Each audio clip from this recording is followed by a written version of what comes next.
साथीहरू आज हामी सिलाइ बुनाइबाट घर फर्किँदैछौँ।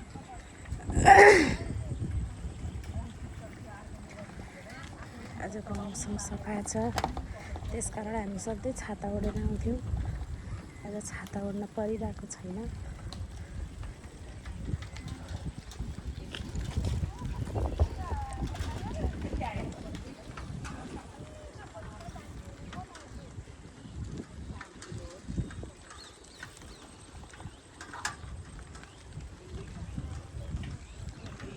मौसम एकदम अँधेरो छ आज, कालो बादल लागिरहेको है आज। यतातिर पानी आएछ, उता हामी बसेको नवीन चोकतिर पानी आएन है। आउला आउला भयो तर आएन।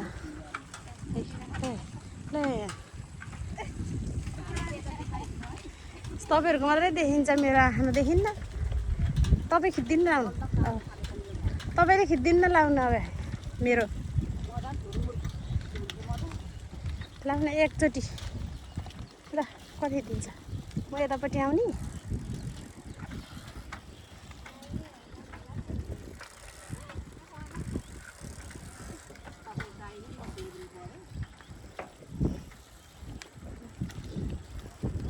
कसरी गर्नु महाराज?